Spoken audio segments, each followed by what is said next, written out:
목소리 정의의 함성 자유조선 방송입니다. 자유조선 방송은 누군가는 해야 된다고 생각했습니다. 외부 정보가 차단돼서 인권의 의미조차 모르는 북한 주민들에게 진실을 알리고 생각할 수 있는 힘을 갖도록 하는 일. 라디오가 그 일을 할 수 있다고 생각했습니다.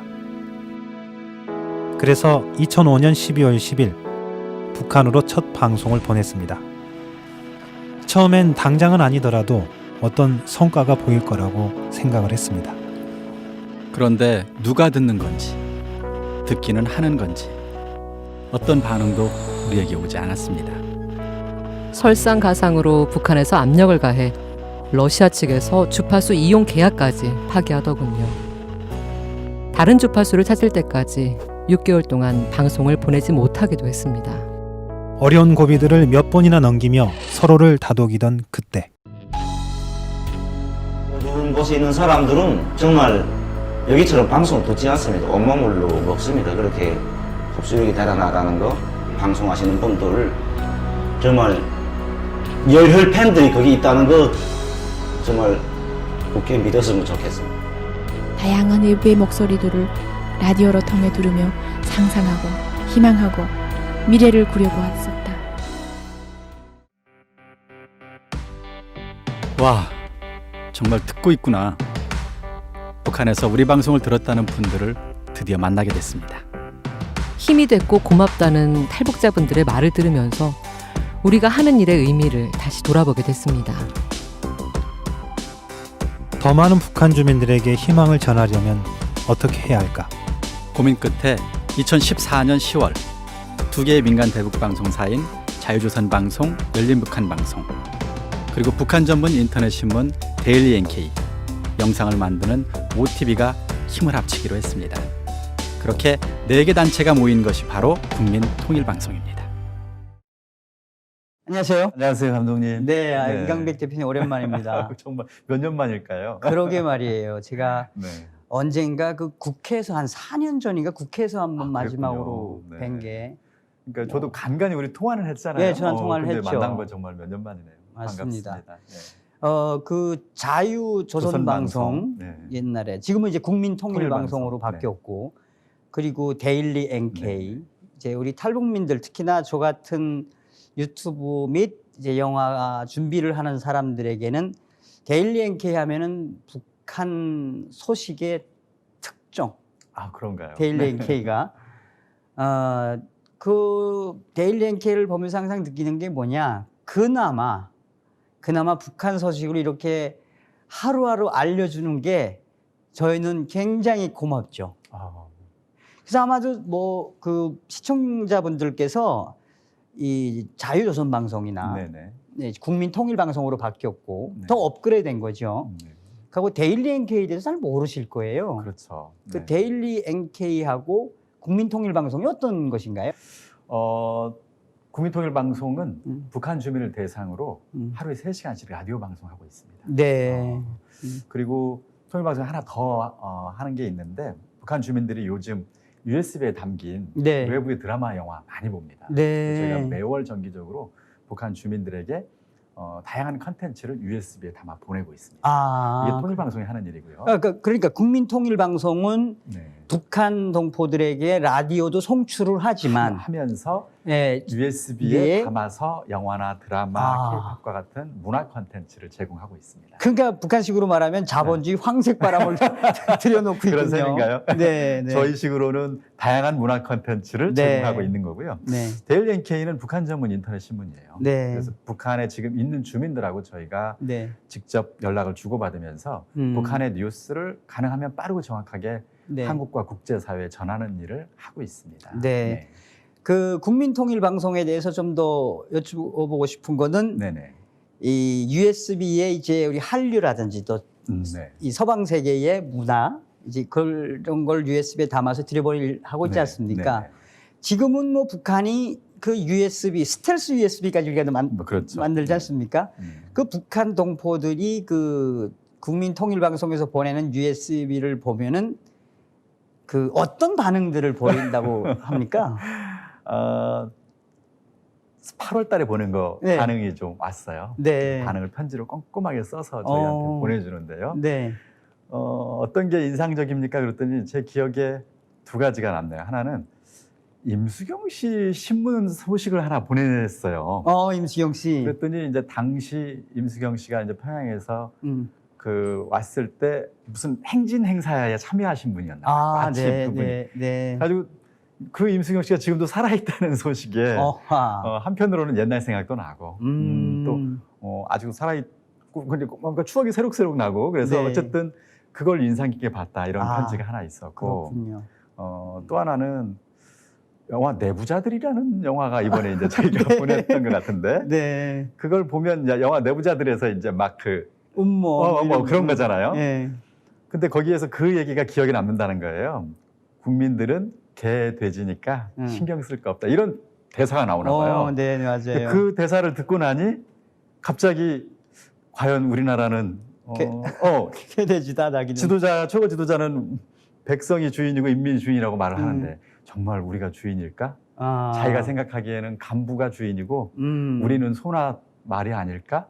이런 반응을 편지로 써온 기억이 납니다. 그렇군요. 그러니까 상당히 많이 외부에 다양한 콘텐츠가 들어가면 북한 주민들이 그걸 보면서 자기 나름대로 다양한 생각도 하고 다양한 이야기도 서로 주고받는 것 같습니다. 그 북한의 무슨 상무라고 그러죠? 그 901 상무인가요? 109 상무라고 109 해가지고 상무죠. 그런 거 단속하는 그러니까. 전문 부서가 있죠. 그래서 이 국민통일방송에서 보내는 그 USB 자본주의 황색바람만 전문 이제 단속하는 게 이제 북한의 네. 109 상무. 네네. 근데 걔네들도 봐요. 그렇죠. 그걸 몰래 뺏어가지고 맞습니다. 큰일 하시는데 그 데일리 NK가 네. 제가 데일리 NK도 참 오래됐죠. 네, 오래됐습니다. 네. 데일리 NK 뉴스는 뭐 우리 탈북민들은 이제 이런 이야기를 합니다. 네. 한때 KBS 사회교육방송, 네. 사회교육방송이었었는데 이제 그게 없어지고 나서 그렇죠. 사실 데일리 NK가 북한 소식을 가장 빨리 네. 정확하게 전달하는 걸로 이제 정평이 나 있죠. 제가 올해 데일리 NK를 보면서 기가 막혔던 기사가 뭐였냐? 네네. 올해 구정때일 거예요. 아, 그래요. 구정때 데일리 NK가 평양이 난리 났다. 누구 때문에 뒤집어졌느냐? 네. 백종원의 레시피. 네. 그거 보고 그렇지. 지금 북한이 할 일과 장난이 아니지 않습니까? 네네네. 또 데일리 NK는 이 북한의 그 인권 문제, 수용소 문제를 꾸준하게 다루잖아요. 네. 데일리 NK에 대해서 좀 소상하게 좀 전해 주십시오. 네, 사실 데일리 NK가 여러분 기억하실지 모르겠지만 지난 4월에 김정은 위원장의 심혈관 시설 네. 관련 보도도 아마 전 세계에서 가장 먼저 특종이었죠, 했을 겁니다. 특종. 네, 네. 그리고 최근에는 정말 저희가 운 좋게 북한의 수용소에 gat혀 있는 인원 통계 집계 자료를 저희가 정말 운 좋게 네. 받았어요. 네. 그래서 지금 현재 20만 명 정도가 6개 수용소에 분산돼서 점점 수용소에 갇혀 있는 것으로 지금 집계는 돼 있습니다. 그래서 네. 그것도 저희가 지금 보도를 얼마 전에 했습니다. 그렇군요. 그리고 네. 이제 그 외에도 수용소의 여러 가지 실태들 같은 경우 특히 요덕 수용소 같은 경우는 정신질환을 앓고 있는 네. 수감자들이 꽤 많다고 합니다. 네, 특히 있죠. 여성들 같은 경우 거의 70%가 넘는 분들이 네. 정신질환 증세를 보인다고 그래요. 그래서 그런 내부 보고 자료도 저희가 이제 지금 입수를 하고 있는데 시간이 되면 차근차근 이제 저희들이 기사를 쓸 생각입니다. 그리고 네. 중요한 건 이겁니다. 저희 데일리 NK에서 북한 뉴스를 전달할 수 있는데 가장 중요한 역할을 하시는 분은 누구냐? 북한 내부에 있는 북한 주민들입니다. 네. 그러니까 그분들과 저희들이 전화를 연결을 해서 네. 북한 내의 뉴스를 지금 전 세계에 알리고 있는 것이죠. 그러니까 그분들에게 이 자리를 빌어서라도 감사를 드립니다. 그 데일리 NK는 또 북한의 그 김정은 관련 소식들, 네. 또 북한 군 관련 소식통, 네. 뭐 얼마 전에는 뭐 북한 강원도에서 이름을 알 수 없는 괴병, 집짐승. 네. 그러니까 제가 이제 데일리 NK 보면은 제가 북한 사람이라고는 잘 알아요. 네.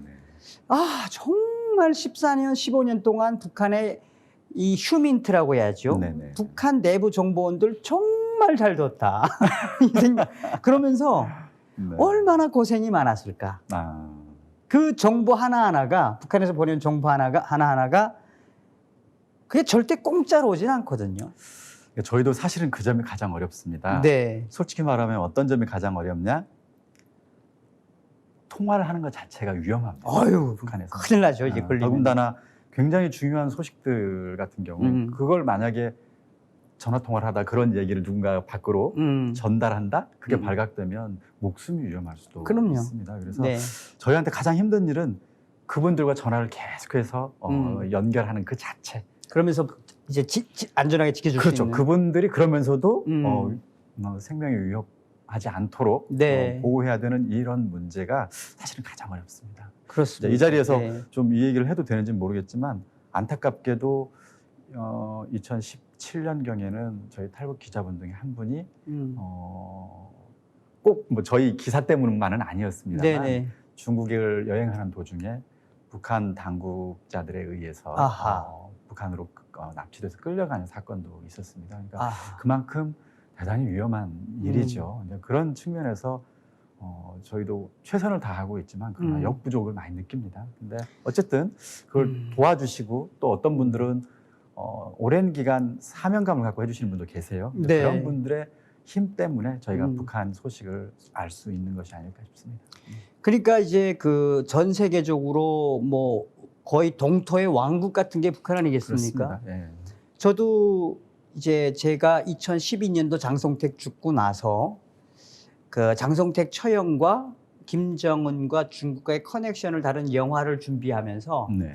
북한의 내부를 이렇게 접근을 하면서 지금까지 이어오는데 진짜 평양 소식 하나 들어오기는 정말 다 돈이야. 이제는 돈입니다. 다. 그렇죠. 그리고 그 사람 정보를 전달해 주는 사람도 그거 들키면 무조건 처형.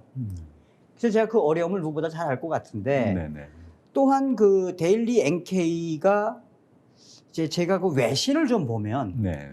아마도 데일리 NK와 미국의 자유 아시아 방송 네. 이 두 매체가 전 세계에 영어로 영자로 제일 타전을 하지 않나라고 보는데 네네. 그 아까 잠깐 말씀드렸던 것처럼 김정은이의 유고설, 그러니까 데일리 NK는 김정은이가 심장 수술을 받았다까지였고, 예, 그렇죠. 심장 수술을 받고 회복 중이다 이렇게 기사를 했고, 냈죠. 네. 근데 CNN은 김정은이가 완전히 네. 중태에 빠졌다. 네. 그래서 어쨌든 그 특종에서도 데일리 NK는 사실은 CNN보다 더 네. 앞섰다라고 보는데요. 자, 그런 이유인가요? 데일리 NK는 미 국무부로부터 공식 인정을 받았죠. 물론 저희 데일리 NK와 국민통일방송에 대한 지원은 거의 지금 미국에 있는 단체들이 많이 하고 있습니다. 네. 그러니까 뭐 민주주의 진흥 기금이라든가 네. 국제민주연구소라든가 또는 미국 국무부의 노동인권국이라든가 네. 이제 이런 단체들의 지원이 지금 현재는 가장 큰 힘이 되고 있습니다. 그럼 네. 한국에서는 기업들이나 정부의 지원은 없습니까? 사실은 개인 후원도 저희는 있습니다. 그러니까 개인과 기업 후원도 있습니다만 안타깝게도 한국 사회에서 북한 인권은 대단히 정치적인 문제죠. 아하. 그래서 좌우 정부가 바뀔 때마다 아하. 저희가 이제 통일부와도 같이 협력하고 북한 인권법이 만들어졌기 때문에 네. 북한 주민에게 이제 언론 자유라든가 알 권리 증진 차원에서 이제 네. 저희가 북한 인권 운동을 하고 있는 셈인데 네. 이것 때문에 이제 정부와 협력을 어떤 정부에서는 하기도 하고 최근 정부는 이제 아무래도 그게 좀 소극적이기 때문에 네. 협력이 잘 안 되는 그런 분위기죠. 그러다 보니 사실 개인 후원이나 기업 후원은 사실 많이 줄었죠. 많이 줄었습니다만 어쨌든 크게 국제 민주주의 또는 인권 기금들 그리고 이제 개인과 기업 후원 이렇게 이제 저희들이 그런 비용으로 운영을 하고 있죠. 어찌 되었든 미국 정부에서 공식적으로 인정한 북한 네. 전문 인터넷 매체이며 네. 방송 라디오 아니겠습니까? 자, 그러면 제가 좀 궁금한 거는 네네.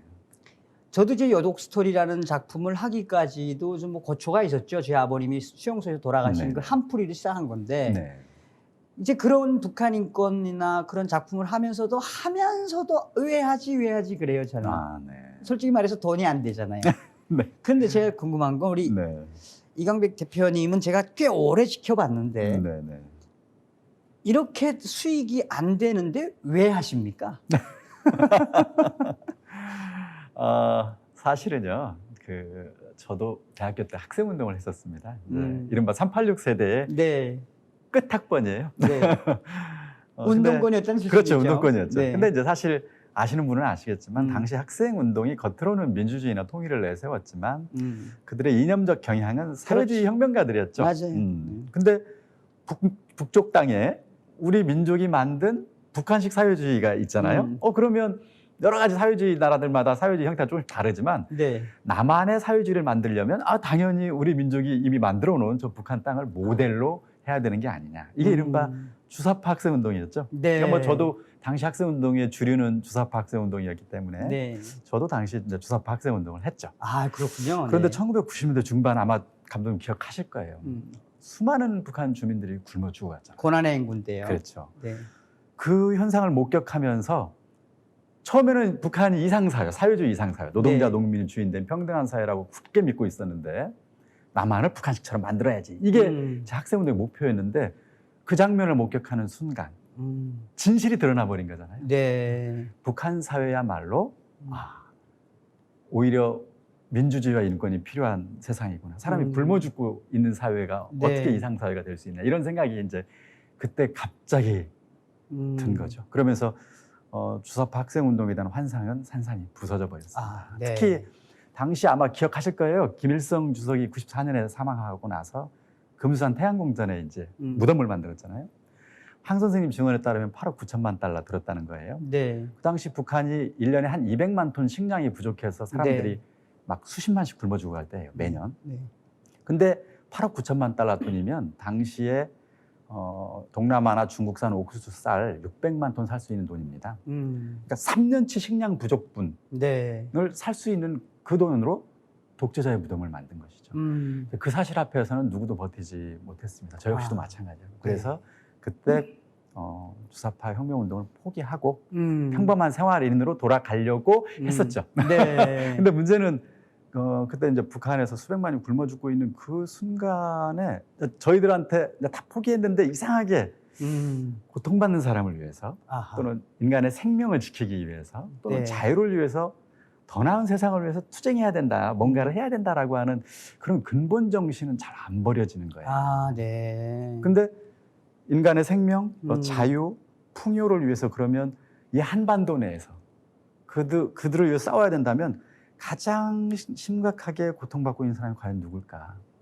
북한 주민이었다고 저는 생각을 했습니다. 네. 그래서 그 당시에 많지는 않았지만 주사파 혁명운동을 포기한 사람 가운데 아주 극소수지만 북한 인권과 민주주의를 위해서 우리 근본 정신을 버리지 않았다면 그 일에 뛰어드는 것이 진정한 진보운동이 아닐까, 네. 진정한 사회운동이 아닐까 이런 생각을 그때 하게 됩니다.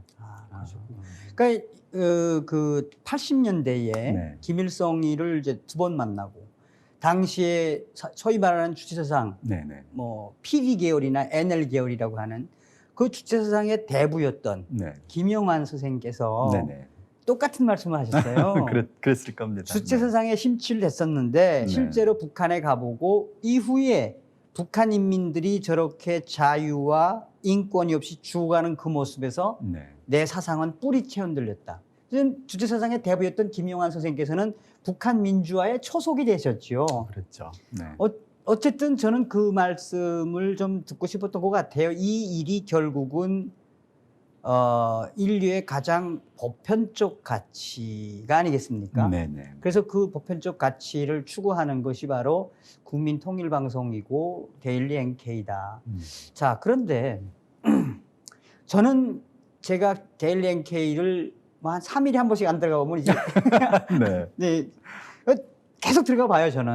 지금 유튜브 방송도 요즘 활발히 하고 계시니까 아마 그래도 그러실 것 같네요. 그것도 네. 그렇고. 근데 아마도 데일리 NK를 하시면서 네. 국민통일방송도 마찬가지겠습니다만 뭔가 확 희열을 느꼈을 때가 있었을 것 같아요. 그래서 가장 희열을 느꼈을 때와 가장 힘들었을 때가 언제인지. 네. 저희 방송을 과연 얼마나 듣고 있을까? 방송하는 입장에서는 그게 가장 궁금하잖아요. 그렇죠. 그래서 직접 가서는 조사를 못 하고요. 여기 오신 탈북인들을 대상으로 그래도 몇 년에 한 번씩은 청취율 조사를 해봅니다. 네. 그러면 저희 방송을 어쨌든 들어는 봤다. 뭐 매일 듣지는 못하더라도 뭐 일주일에 한 번, 한 달에 한두 번씩은 들어는 봤다 하는 이른바 청취 경험자가 아, 네. 한 1%에서 많게 나올 때는 한 3% 정도 어이, 차이쯤 됩니다. 엄청난 거죠. 네. 엄청난 거죠. 뭐 그러면. 그리고 여기서는 매일 듣는 건 아니니까요. 네. 뭐 태어나서 한 번 들었다는 사람도 다 포함됩니다. 네. 근데 어쨌든 1%에서 3%? 음. 저희로서는 이게 그래도 어쨌든 듣고 있는 사람이 있구나라고 하는 걸 통해서 보람을 느끼기도 합니다. 아, 네. 그리고 또 제가 두 가지가 기억이 나는데요. 특이한 에피소드가 저희 방송이 예전에 방송 끝날 때 전화번호를 불러줍니다. 혹 북한을 떠나서 해외를 떠돌거나 도움이 필요하신 분은 아, 네. 이 전화로 도움을 요청하십시오. 이런 전화번호를 불러줍니다. 제가 들은 것 같아요. 제가 본 것 같아요, 어디서. 네. 근데 이제 저희 방송이 단파 한두 개로 송출하기 때문에 뭐 어떨 때는 들리긴 하겠지만 어떨 때는 또 지지직거리면서 잘 안 들리기도 합니다. 방해 전파도 있고요. 근데 그 번호를 적는데 며칠이 걸렸다는 거예요. 아하. 뭐 예를 들어서 02에 뭐 343에 몇몇 하는데 뒷번호는 잘 안 들려. 그럼 그 다음 날 기다렸다가 또 그 마지막 시간에 또 그 번호 그 다음 번호를 이어 적어 나가는 식이죠. 네. 그래서 며칠 걸려서 그 번호를 적어 가지고 탈북할 때 하나는 자기 가족에게 주고 하나는 본인이 가지고 와서 실제로 그 전화에 도움을 요청하신 분이 계세요. 그리고 이제 한국에 들어오신 분. 그 이야기가 굉장히 저로서는 정말 참 놀라운 이야기였고요. 또 하나는 러시아 상트페테르부르크에서 파견 노동자로 일하던 건축일을 하시던 분이 북한이 너무 그리워가지고 고향 소식을 듣고 싶은데 전 세계에서 북한 소식을 전해주는 곳은 딱 두 군데뿐입니다. 저희 자유조선 방송, 국민통일방송하고 미국의 RFA, 자유아시아 방송 딱 두 개뿐이에요. 네. 심지어는 북한 방송들도 해외 노동자들에게 북한 소식 안 전해줍니다. 못 전하죠? 장기동권이와.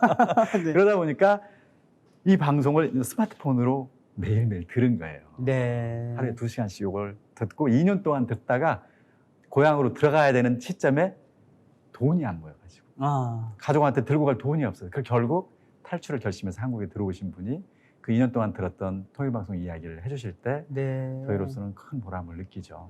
네. 근데 이제 가장 어려운 건 역시 그겁니다. 그 북한 주민과 저희 방송 이렇게 할 때 여러분 듣고 싶은 방송은 어떤 겁니까? 네. 또 이 방송을 들으면 어떤 느낌이 드는지. 남한 사회에서는 막 그 인터넷으로 막 스마트폰으로 그렇죠. 이거 해달라 저거 해달라 사연도 전하고 이러잖아요. 그거 못하는 게 가슴은 아프다기보다는 가장 아쉬운 대목이에요. 네. 그래서 이런 점은 좀 어떻게 좀 바꿀 수 없을까 이런 생각이 드는데 저희도 언젠가는 이 문제를 좀 해결하고 싶습니다. 북한 주민과 직접 소통하면서 방송하고 싶습니다. 그리고 이제 끝으로 가장 안타깝고 어려운 점은 이게 그런 내용이 될지 모르겠지만 우리 사회의 무관심입니다. 우리 사회의 무관심.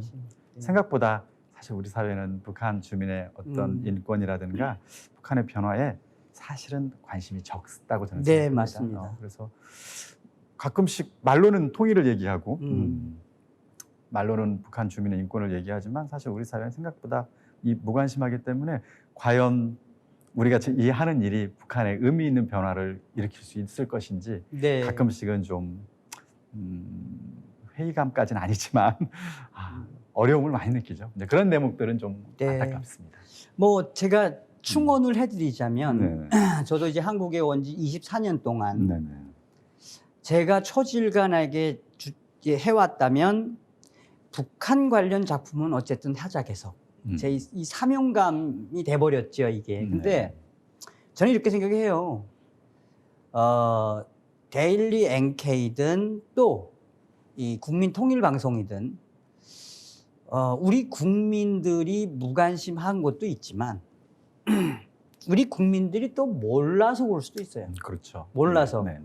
그래서 우리 이강백 대표의 그 초지 일과는 아마 언젠가는 꽃이 피리라고 저는 생각하는데 좀 다른 이야기입니다만 왜냐 저는 한국에서 이제 북한 관련 뭐 인터넷 매체나 방송을 하는 데 있어서 미국에서 인정받는 데가 과연 몇일까? 물론 뭐 인권단체는 있죠. 미디어는 제가 유일하다고 제가 생각하는데 어찌 되었든 저는 이런 노력들이 이제 앞으로 이 꽃이 필 날들이 지금 오고 있다라는 생각이 드는 게 지금 북한이 장난이 아니거든요. 김정은 정권이 장난이 아니에요. 네. 그러니까 아마도 북한 인민들의 의식을 변화하게 한 가장 큰 이유가 컨텐츠였을 네. 거라고 저는 생각해요. 거기에 일조하셨다고 저는 봅니다. 그러니까 아마 우리 이 방송을 보시는 우리 성도님들도 모르실 테니까 네. 데일리 NK하고 국민 통일 방송에 대해서 네. 좀 앞으로 이런 방송이 있고 이렇게 할 거니 네. 좀 도와달라고 뭐 호소 한번 해주시죠. 호소. 네. 글쎄요. 사실 남북은 지난 70년간 네. 체제 대결을 해왔습니다. 근데 제 솔직한 개인적인 생각은 1990년대 북한에서 수백만이 굶어 죽어가는 바로 그 순간 체제 경쟁은 끝났다고 생각합니다. 사회주의의 핵심인 배급제가 무너졌잖아요. 그래서 북한은 지금 장마당으로 먹고 살고 있는 사회가 됐습니다. 이 변화의 물결을 누구도 거스를 수 없다고 저는 생각합니다. 그래서 그것이 앞으로 5년이 걸릴지 10년이 걸릴지는 알 수 없지만 북한 사회도 결국 열리고 말 거다 이런 생각을 합니다. 그래서 그런 시대가 눈앞에 보이지 않게 다가오고 있다. 네. 그래서 그걸 준비하는 사람들이 누굴까? 물론 북한 내에도 그런 사람이 있어야 되겠지만 저는 우리 사회에도 그런 미래를 준비하는 사람들이 있어야 된다고 생각합니다. 우리 정 감독님 당연히 그런 분 중에 한 분이시고요. 네, 그러니까 우리 국민들께서 네네네. 북한 인권이라든지 통일에 대한 부분들이 네. 좀 교육이 잘못되어 있다는 생각도 합니다. 저는. 네네. 저는 탈북민이지만 대한민국 국민으로서 네. 실제로 데일리 NK에 들어가서 네. 굉장히 많은 공부를 해요. 네. 아마도 대한민국의 북한 전문가들이라면 데일리 NK를 무조건 볼 것 같아요. 네. 아마도 그런 의미에서 우리 성도님들이나 다른 시청자분들께서 데일리 NK를 보면은 통일에 대한 안목과 네네. 한반도의 하나를 준비하는 지식이 쌓여지지 않겠나. 네. 이제 그런 의미에서 앞으로 우리 국민들께 데일리 NK에 대한 그 호소를 좀 해주시죠. 예. 그래서 그런 통일 시대를 준비하는 미디어입니다. 북한 주민들에게 정보를 제공해서 북한 주민들 스스로 그런 통일 시대를 또 북한의 변화에 대한 열망과 용기를 갖게 만들게 하고 싶은 그런 방송이에요. 네. 근데 다만 저희 같은 몇몇 소수의 인권 운동가와 또는 탈북인 또는 미디어인들의 힘만으로는 역부족이죠. 그래서 이 방송을 보고 계시는 여러분들이 관심 가져주시고 데일리 NK 국민통일방송 사이트에 들어오셔서 네. 거기 아마 후원 계좌도 있을 겁니다. 여러분들의 힘을 보태주신다면 북한의 미래 또 한반도의 통일 시대를 준비하는데 큰 힘이 될 것으로 생각합니다. 그렇군요. 네. 데일리 NK도 후원 계좌 있나요? 네. 아, 있습니다. 그렇군요. 제가 못 봐서 죄송합니다. 네. 저도 이제 국민통일방송하고 네네. 데일리 NK 자주 보고 후원하도록 네, 하겠습니다. 감사합니다. 네.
정 감독님은 사실 많이 알려주신 분이에요. 그래서 정 감독님에 대해서 알고 계신 분도 계시겠지만 이 자리를 빌어서 저도 개인적으로 궁금한 게 있고요. 또 이 방송을 듣는 분들도 궁금하신 얘기들이 있을 것 같아요. 네.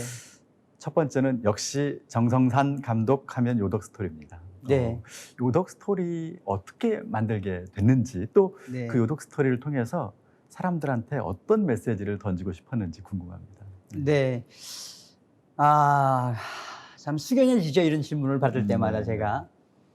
저는 이제 평양에서 태어나서 평양에서 자라다가 94년도 김일성 사망했을 때 네.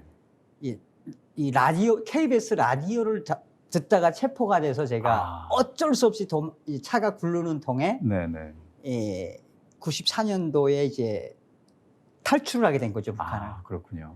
저 때는 제가 이제 95년도 왔는데 네. 저 때는 귀순 용사라고 했죠. 그렇죠. 예. 그래서 95년도에 한국에 네. 와서 저는 이제 96년도에 대학을 입학을 하고 영화인의 길을 쭉 걸어왔었어요. 이남 사녀의 막내로서 한마디로 좀 뭐라고 그래, 북한식으로 표현하면 망나니, 불망종이었어요, 저는. 네. 한국에 와서도 뭐 자유치사 잘 왔네. 이제 엄마 아빠 데리고 오면 되지. 네. 뭐 이런 좀 생각을 하고 있었거든요. 근데 이제 제가 탈출하고 나서 이제 제가 KBS에 왜 방송을 출연했겠습니까, 제가. 네.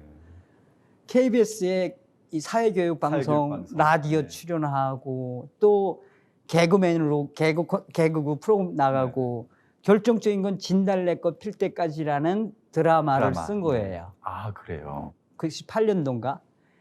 이제 그때 이제 우리 아버님을 수용소에 가다 놓은 거예요. 아, 네. 그러니까 98년도에 정확하게.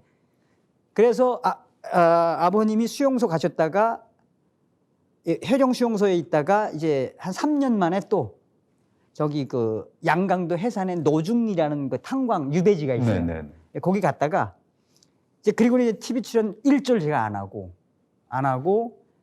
부모님 모시려고 이제 그러다가 우리 아버님이 다시 행방불명이 된 거예요. 함흥까지 데리고 오셨었는데. 네네. 그때가 이제 2004년도인데 그리고 나서 2004년도에 행방불명 아예 잊어버렸어요. 근데 이제 2005년도에 소식을 들었죠.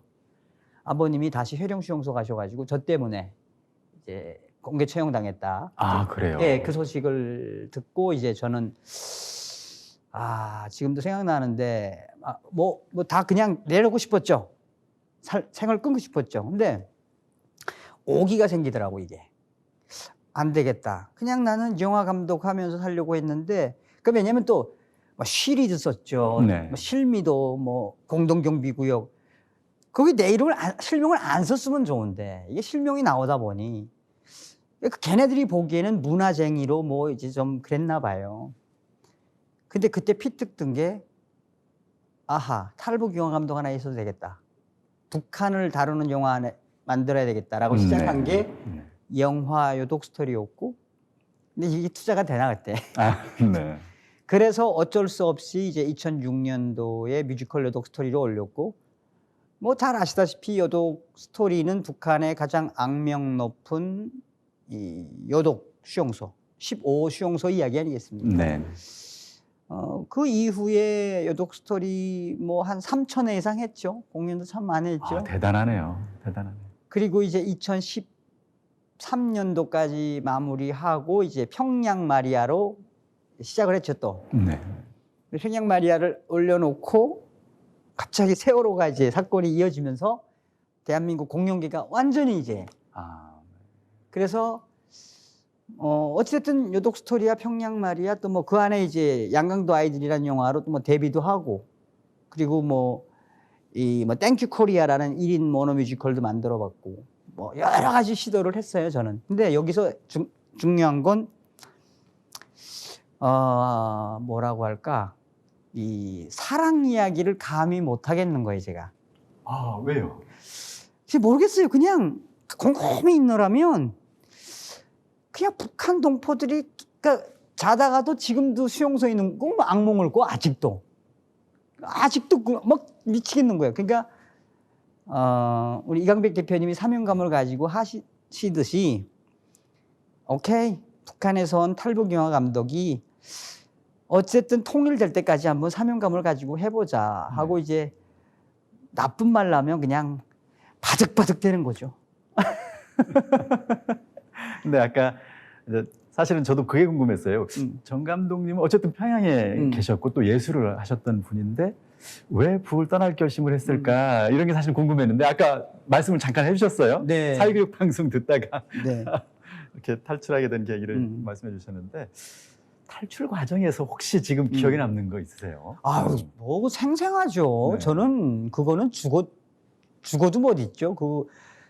제가 7월 8일, 7월 6일인가 김일성이가 죽고 나서 제가 영화대학 다니다가 평양에서 부대로 내려왔어요.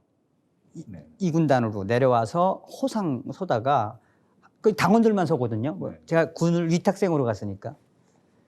그러다가 그 삼방송실이라고 있어요. 그 대남방송실 네. 하는 그 전선군단이니까 거기서 그냥 한국 라디오 그냥 뭐 평양에서 들었었어요. 사실은 저는 그냥 틀어놓고 듣다가 잠들었는데 이제 그게 이제 이제 보이 대학을 졸업한 보이 지도원이 이제 중2 신고를 한 거죠. 초창기에는 다 깔아뭉겼었어요. 근데 국가보위부까지 신설을 하는 통에 일이 커진 거죠. 네. 그 이후에 이제 잡혀가지고 제가 사리올에 있는 8.15 노동연대라고 있어요. 노동연대라고 하면은 우리로 말하면 군 내의 감옥 같은 군 내의 감옥이죠. 네. 그렇죠. 노동연대에 가서 한 2개월 엄청 맞았죠. 거기는 무조건 때리니까 거기는 저는 맞다 보면 아프지도 않아요. 또 사람이 희한하더라고. 그래가지고 개성에 와서 군사재판 받고 13년형을 딱 받고 이제 최종적으로 이제 수용소 가는 그 차에서 이제 제가 9월 22일인가 차가 확 굴러온 거예요. 그래서 그때 이제 나만 살았어요. 나만 묶여 있었으니까. 네. 그래서 그 당시에 다시 개성으로 와서 내 친구가 그 개성 육사단 보위 소대, 그러니까 경무원이지 우리 헌병. 그 친구 도움으로 간신히 평양을 왔는데 이 평양 집은 다 추방이 된 거야. 그래서 평양에서 한 달간, 보름간 영양 보충 좀 하고 네. 어디 추방시켰나 했더니 양강도를 추방시켰대. 그래가지고 어쩔 수 없이 양강도에 해산역에 딱 내렸는데 거기서부터 추격을 또 받은 거예요. 그 보위소대 국경농비대한테. 네. 그 정신없이 뛰고 밤새고 뛰다 보니까 중국이야. 그럼 강을 건너신 거예요? 네, 나도 압록강을 건는지 모르고 막 뛰었어요. 그래요? 네. 새벽 가니까 냄새가 이상해.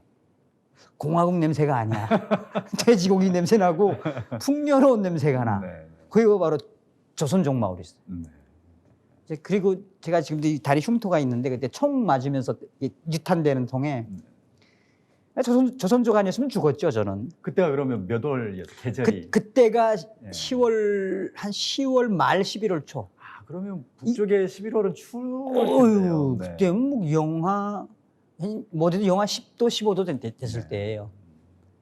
근데 운이 좋은 건 중국의 조선족들과 한족 도움으로 저는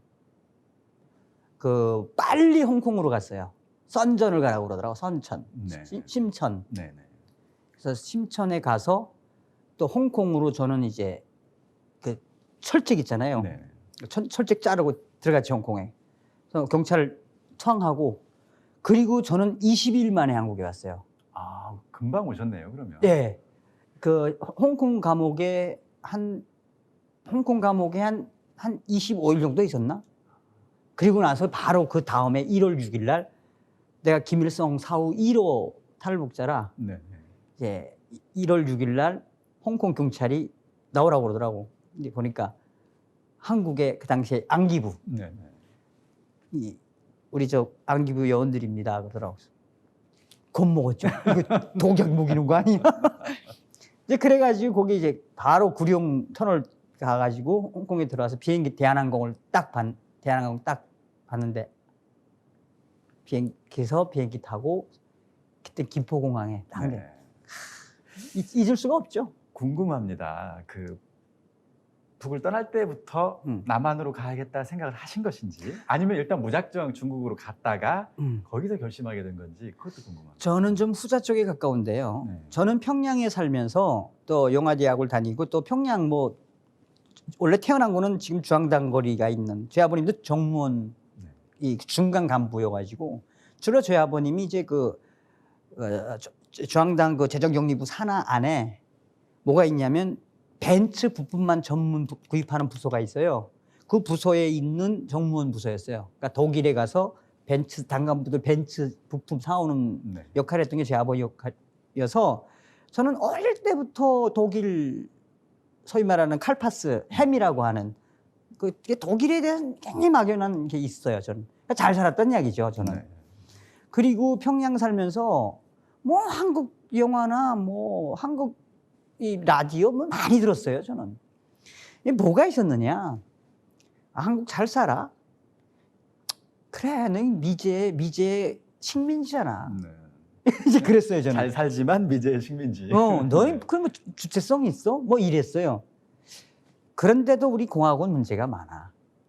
우리가 김정일 시대 때 우리 대학생들 모이면 영화대학 군 출신들 모이면 김정일 했거든. 쟤 저거 안 돼, 저 새끼. 막 이랬어요, 우리가. 네. 그럼에도 공화국을 떠나지 않는다. 그랬다가 제가 중국 나가보고 다시 들어가려고 그랬어요, 북한에.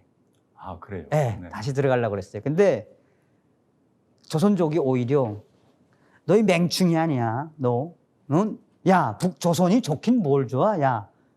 남조선 가, 남조선. 그 남조선 왜 갑니까, 내가? 야, 이게 우리 수령님이 뭘 잘못했습니까? 뭐 이랬거든요. 네. 근데 연길시장 나가보고 네. 연길시장 나가보고 아 이거 속았구나. 야 이거 나야말로 속았구나. 저는 중국이 그 당시만 해 94년도까지만 해도 중국이 먹을 게 없어 바퀴벌레 잡아먹는 나라인 줄 알았어요. 네. 우린 평양에서 화교들만 잘 사는 줄 알아. 조선에 있는 화교들이 중국인들 중에 제일 잘 산다고 알았거든. 아니야. 그래서 남조선 가게 도와주십시오. 근데 뭐 그 당시에 그 조선족들하고 한족들 내가 줄 게 뭐가 있어요. 그래서 제가 방송 용어로 좀 그렇지만 딱 자르고 아직도 흉터가 있어요. 딱 자르고 혈서를 썼어요. 혈서를. 한국 가면 꼭 갚겠습니다. 니하오 가자 딱. 그래서 그 조선족들 도움으로 네. 오게 됐죠. 아마 이 질문은 정말 많이 들어봤을 것 네. 같은데요. 한국에 딱 와보니 어떤 느낌이 들었나요? 저는 우선 김포공항에 딱 내리고 이제 거기서부터 이제 그 소위 말하는 안가 네. 조사받는 과정 쭉 저는 너무 무서웠어요. 비행기 타고 김포공항에서 내려다 보는데 무슨 저녁 한 6시쯤이었거든요. 그러니까 겨울이니까 빨리 어둡잖아요. 어둑어둑 할 때네요. 네. 무슨 와 소름이 돋는 거야. 이거 연출이야 뭐야? 이렇게 불이 많을 수가 있나? 뭐 불이 그냥 내렸는데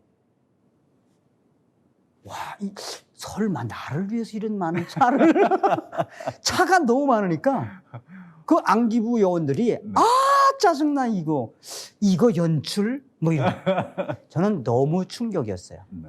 너무 충격이었어요. 그랬는데 결국은 그 당시에 안기부 있으면서 아 내가 들었던 방송 KBS 사회교육 방송 이게 거의 리얼이었구나. 네. 진짜 리얼이었구나.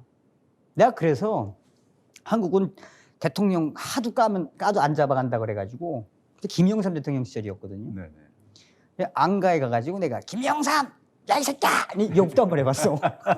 그랬더니 경비 서는 사람이 야 자 그냥 그러더라고. 아 진짜 안 잡아가는구나. 자유. 그래서 지금도 저는 대한민국에 오게 된 거를 2,500만 국민들 북한에 있는 저는 하나님의 선택이라고 생각해요. 항상 덤으로 살고 있다고 생각해요. 덤으로. 자, 그렇게 와서 그것도 95년도면 정말 일찍 오신 네. 거잖아요. 귀순 용사와 탈북이 시대 중간쯤 되시는 거네요, 그러면. 네. 근데 지금 이제 영화 감독이 되셨습니다.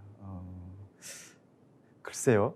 그럼에도 불구하고 아까 얘기했던 것처럼 믿을 수 없는 사회였고 북한에서 알고 있던 것과 전혀 다른 세상이지만 가끔 이건 좀 아닌 것 같은데 탈북인에 대한 미묘한 편견 같은 이런 걸 느껴본 적은 있으신지? 네. 뭐 많죠. 뭐 사실은 탈북민으로 대한민국으로 해서 산다는 거는 여기 태어난 사람도 어려워요. 근데 저는 한국에 와서 귀순 용사 네. 그리고 우리 때가 김영삼 대통령 때 귀순 용사 보호법을 개정을 했어요. 당시에. 네. 그래서 러시아에 있는 벌목공들을 많이 받는다는 미명하에 귀순 동포 보호법을 바꿔서 정착금을 확 3분의 1로 딱 줄였던 일기에 제가. 그러니까 정착금을 뭐 딴 사람들은 한 3억 받았는데 저는 한 2,500만 원밖에 못 받았을 때예요. 그 당시에. 그리고 저는 우선 제일 처음 배치됐던 곳이 수원 정자동이라는 것인데 돈이 없으니까 일단은. 그러니까 뭐 별짓 다 했죠. 주일 하다가 이제 전단지를 봤는데 당시에 월수 300 보장 딱 있는 거야. 찾아가니까 술집 호객 삐끼라고 하죠. 네네. 저는 그 당시 삐끼 정말 하면서 정말 재밌었던 것 같아요. 근데 제 300 주더라고. 그래요? 이거 막 사투리 이거 우리 가게 오시면 뭐 저희 양주 공짜예요 뭐 이러면서 이제 그러고 나서 우리 때가 뭐가 또 있었느냐. 저는 어떻게 하나 공부를 하고 싶었어요. 그런데 다른 탈북자 이공계나 이런 데는 탈북자 전형이 있었는데 예능계는 없는 거야. 법을 바꿔야 된대. 그래가지고 저는 95년도에 한 6개월 정도 수원에 있는 종로학원이 있어요. 여기 종로학원 같은 입시학원인데 네네. 6개월 정도 속성으로 수능을 공부하는데 이게 들어옵니까? 미치겠더라고. 그래서 어쨌든 저를 위한 특별 수능을 봤어요. 네. 최악이지 최악. 근데 해야 된대 이거.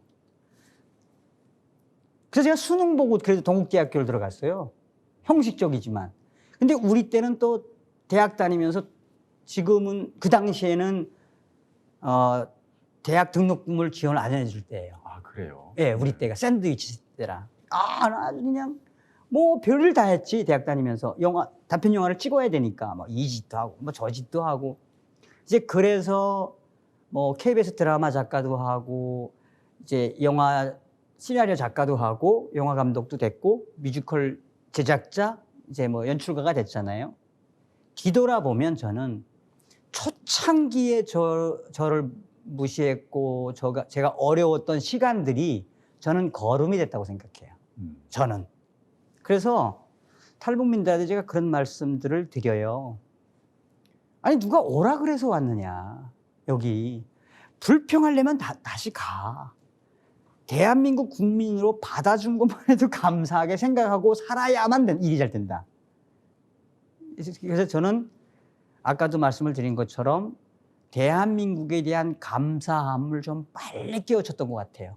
근데 그 절정이 그렇게 딱 긍정의 힘과 이런 제 삶이 업그레이드 된 계기는 뭐니 해도 여독 스토리죠.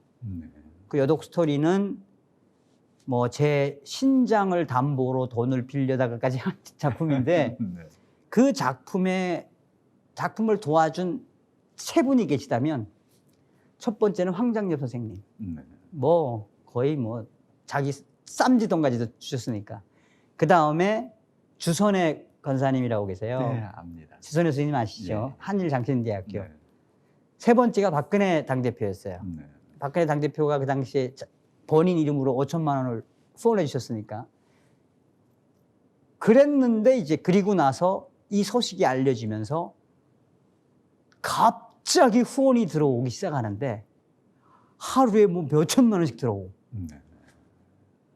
그래서 지금도 2006년도에 만들었던 여독 스토리 작품 소개, 이 이제 브루셔라고 그러지 않습니까?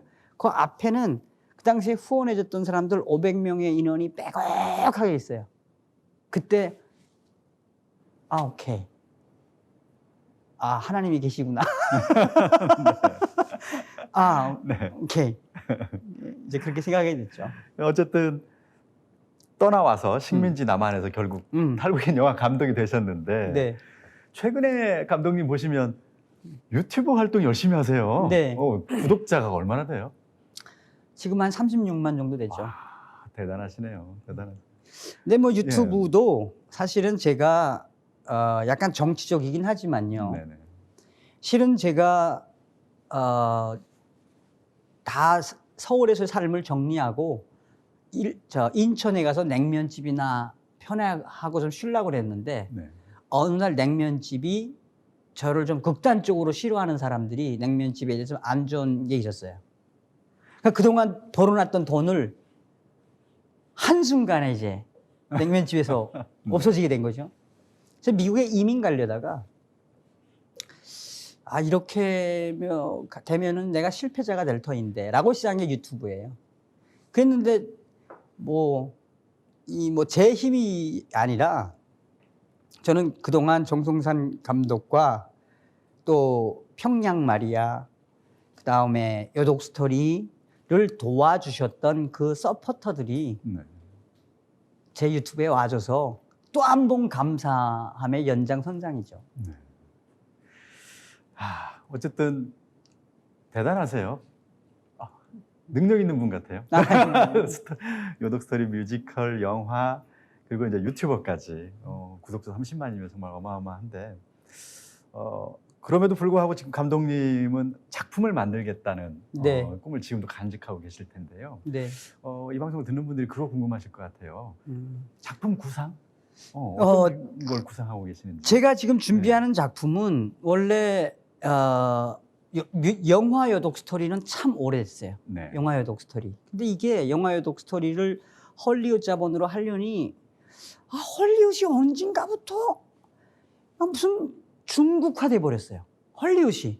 왜냐면 투자를 받으려면 데스크로 올라가면 다 중국 회사하고 접촉을 해야 돼. 그러니까 중국은 또 북한 인권에 아예 등한시하잖아요. 그러니까 굉장히 힘들어요. 영화 여독 스토리 투자 받기가. 그래서 그 이후에 또 하나의 그 소재, 장성택과 관련된 소재를 해서 미국이나 해외에 했더니 관심을 좀 가져서 이제 그 장성택 관련된 영화를 준비하고 있으면서, 그리고 사실은 올해 이 지금 현재 이 전염병만 아니었다면 아마 올해 영화 라인업 다 들어갔지 않았을까? 그리고 드라마도 들어가지 않았을까? 하는데 어찌되었든 저는 북한 관련 컨텐츠를 만들어내는 게 제 사명감 아닌가라고 생각합니다. 네.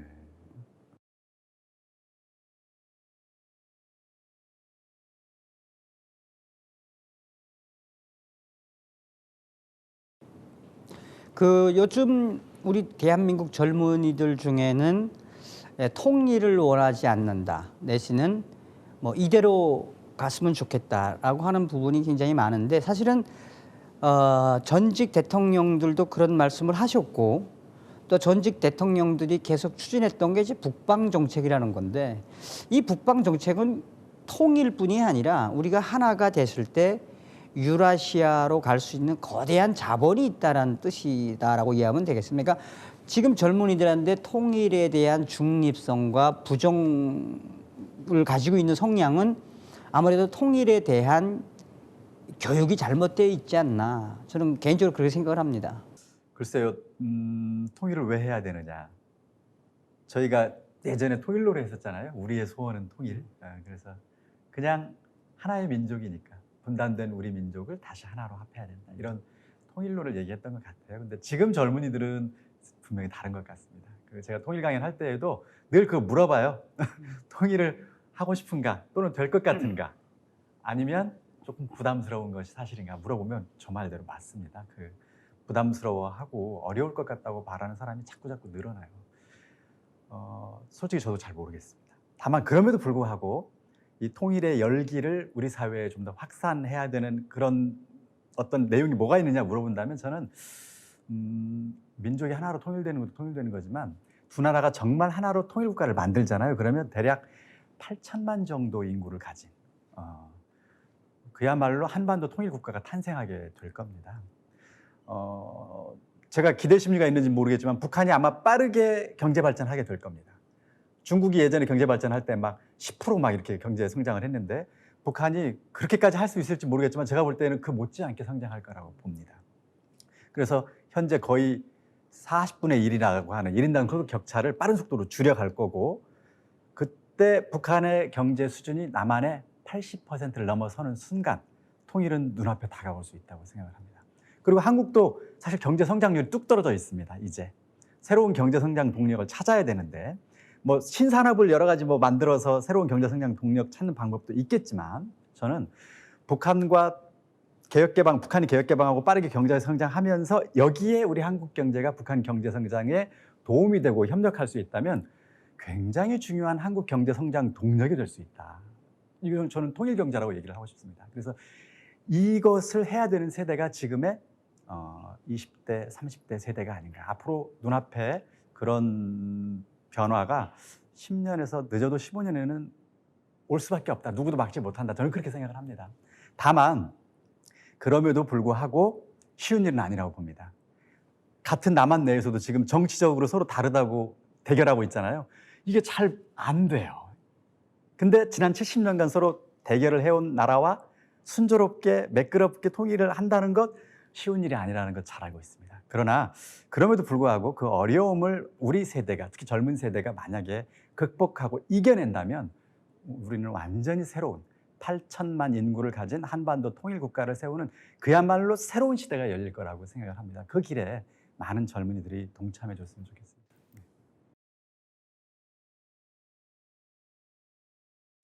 우선 그 황장엽 선생님께서 평소에 가지셨던 통일 한반도의 그 모멘텀이라고 할까요? 그런 게 있는데 황장엽 선생님은 늘 어떤 주장을 하셨었냐면 통일을 이루기 위해서는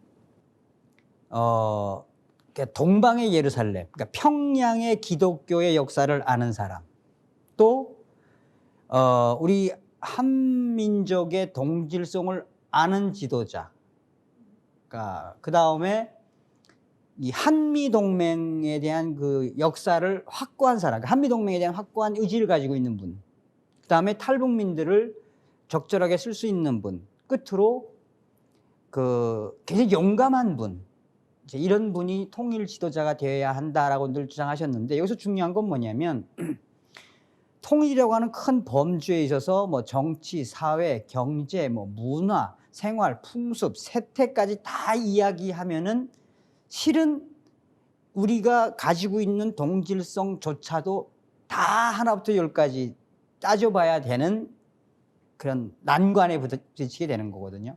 중요한 건 무엇이냐 여기서 근본적으로 대한민국 한반도의 그 역사가 근대사의 역사가 기독교의 역사로 되었다라는 것. 기독교의 역사. 그러니까 다시 말하면 한반도의 근대화는 어떻게 보면 이 기독교에서부터 뿌리를 찾는 게 좋습니다. 그러다 보면 첫 북한의 통일에 대한 시점을 저는 무엇이라고 봐야 하느냐. 과연 우리 기독교가 통일을 받아들일 수 있을까라는 생각부터 해야 된다고 저는 보는 사람이고 또한 이미 북한은 한류가 뭐 어마어마하게 들어가서 이미 북한 사람들의 마음속에는 한국에 대한 정서가 북한이 그토록 하는 계급투쟁의 노선이 아니라 이미 남조선에 대한 막연한 동경심이 있다는 거예요. 이건 역사가 해준 거고 콘텐츠가 해준 거거든요. 그 두 가지, 다시 말하면 이 종교적인 단체나 종교적인 데서 통일을 준비해야 되는 약간 뭐라고 해야죠? 그러니까 큰 테두리에서는 전 세계 기독교인들이 북한에 들어가야 한다라는 주장.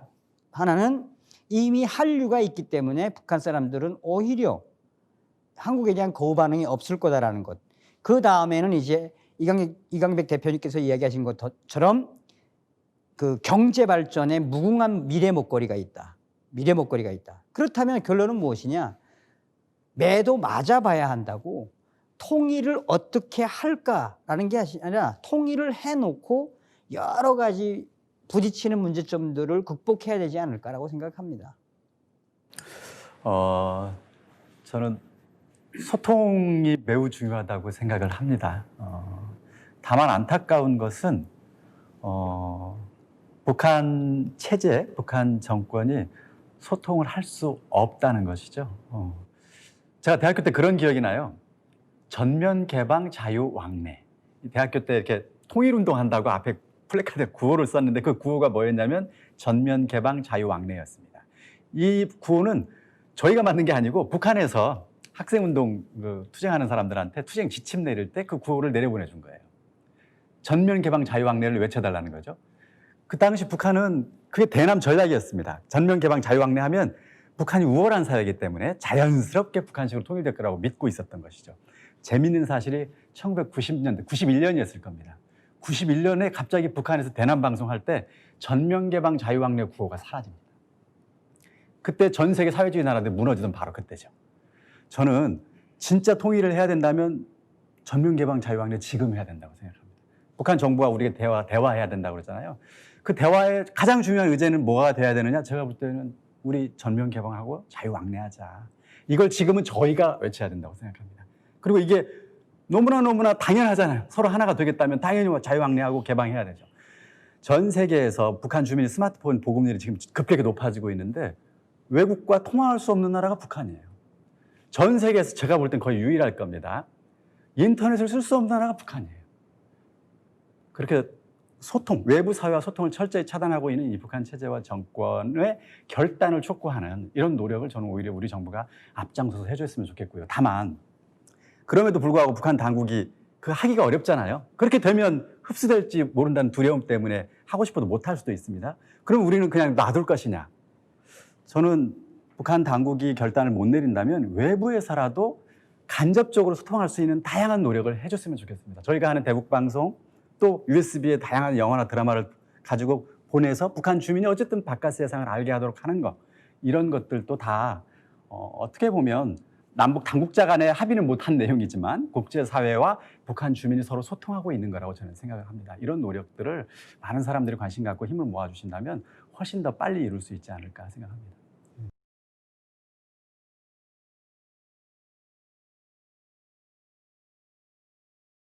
이제 60년대, 70년대 나가서는 이제 로널드 레이건 대통령 때에 주장했던 복음 신학, 그러니까 자유 복음주의가 지금 확산되고 있는데 사실은 이게 이제 미국도 그렇고 유럽도 그렇고 특히나 유럽 같은 경우는 예배당이 뭐 관광지를 변하고 나이트클럽이 되고 또 미국도 이 예배당들이 대부분 뭐 이슬람화되고 이제 이게 전 세계적인 현상인데 우리가 생각하는 복음 통일은 이 전 세계적인 기독교의 변화를 잘 봐야 한다고 저는 생각합니다. 왜냐하면 트럼프 대통령이 되고 나서 강력하게 추진하는 것은 바로 복음주의에 대한 확대거든요. 미국에서 청교도 정신으로 예배당에서 진행되었던 그 순수한 복음 제일주의를 이제 이 트럼프 대통령은 회복하겠다. 미국 행정부의 그게 슬로건입니다.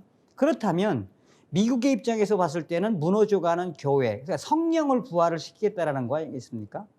그리고 미국의 대선 캐치프레이즈가 뭐 더 그레이트 아메리카, 뭐 그다음에 그 아메리카 퍼스트. 근데 이걸 가만 따져보면 다 성경적인 이야기예요. 그러니까 하나님의 성령이 오셔서라는 뜻이거든요.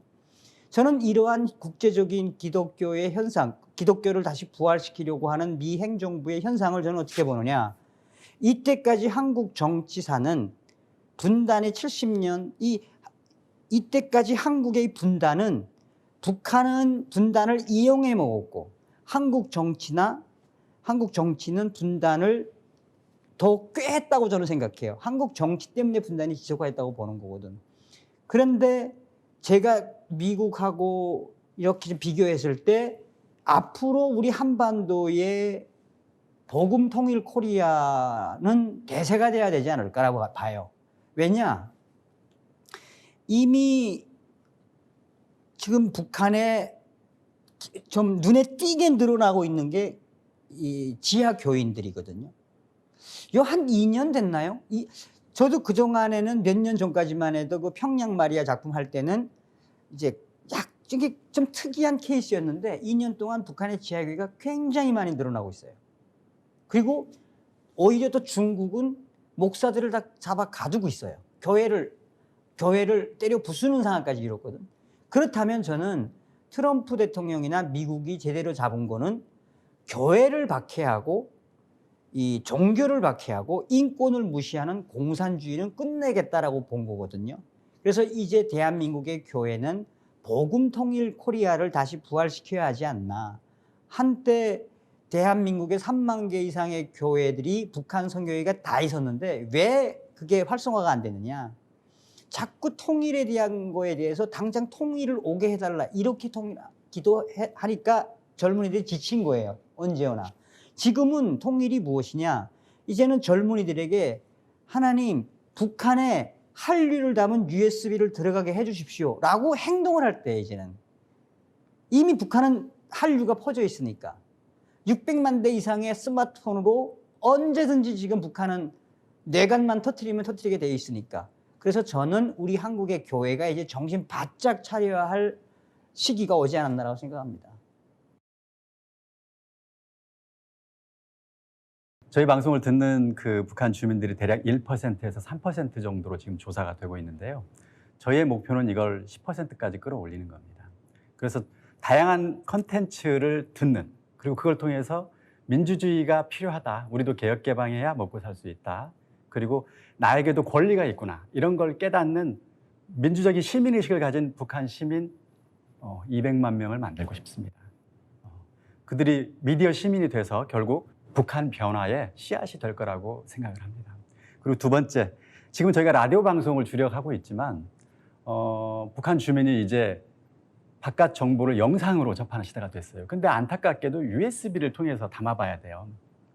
물론 빠르면 일주일만 해도 갈 수 있지만 그렇지 않으면 보통 한 달이나 두 달이 걸립니다. 그러지 말고 실시간으로 북한 주민들이 영상 TV를 볼 수는 없을까. 저희 방송 지금 라디오 방송에서 출발했지만 중장기적으로는 위성 TV 방송을 북한 주민들에게 하는 그런 미디어로 거듭나고 싶습니다.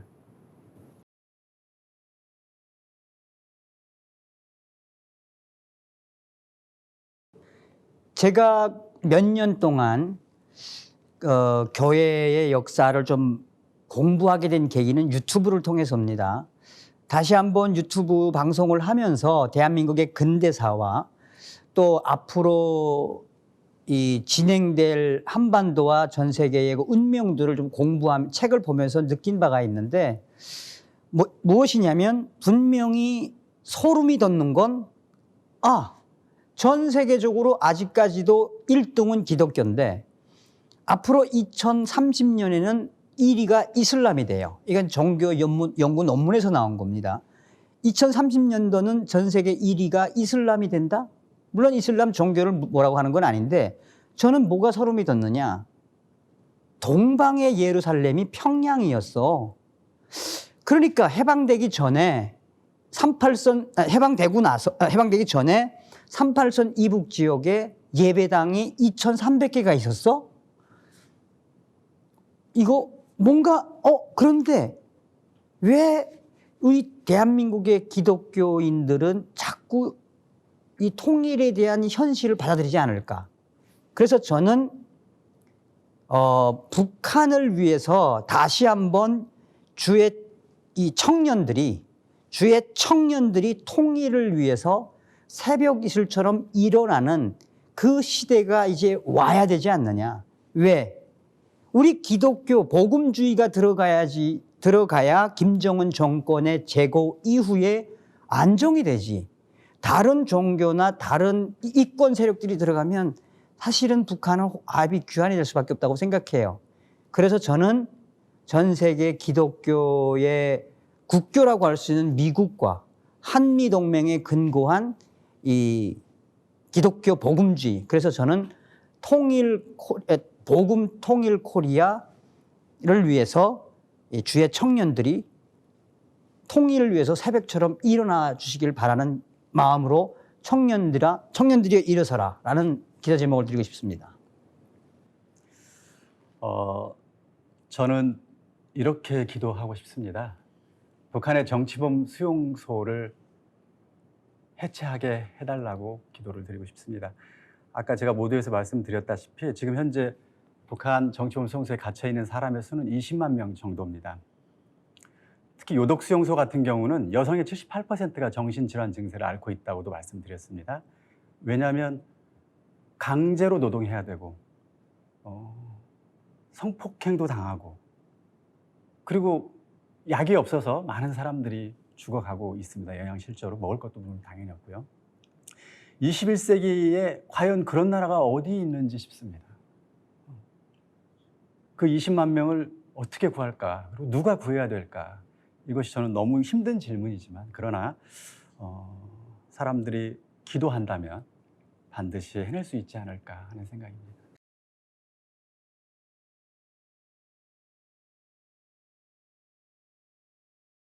저는 여러분들에게 부탁드리고 싶은 건 무엇이냐면 자꾸 하나님의 은혜와 하나님에 대한 기도의 응답을 멀리 찾지 마시고 지금 여러분들 자체가 기도의 응답이고 축복이라고 저는 생각을 해요. 왜냐하면 이미 여러분들은 대한민국에서 태어나셨기 때문에 북한에서 태어나지 않은 것만으로도 감사해야 한다고 저는 생각을 합니다. 저의 주장이긴 하지만 또한 하나님께서 지금 마지막으로 남겨놓으신 애굽의 땅이 어딜까라고 제가 곰곰이 많은 생각을 해요. 또 왜 이런 디아스포라 같은 탈북민들이 전 세계를 힘들게 지금 고생하고 있을까요? 대한민국에 오기 위해서 그런 거거든요. 하나님께서 남겨놓으신 마지막 애굽의 땅은 저는 북한이라고 생각합니다. 그렇기 때문에 북한 구원을 생각하시면 여러분들이 오늘 왜 하나님께 응답을 받았는지 축복을 받았는지 생각하게 될 겁니다. 네, 축복합니다. 네. 2,500만 북한 주민들이 자유를 빼앗긴 채 가난 속에서 고통받고 있습니다. 그들을 구하는 일에 그 통일선교학교에 참여하신 여러분들의 힘이 절실히 필요합니다. 여러분들의 힘과 지혜가 모인다면 북한 사회에도 자유와 그리고 풍요의 꽃이 필 수 있을 것이라고 진심으로 믿습니다. 여러분 감사합니다.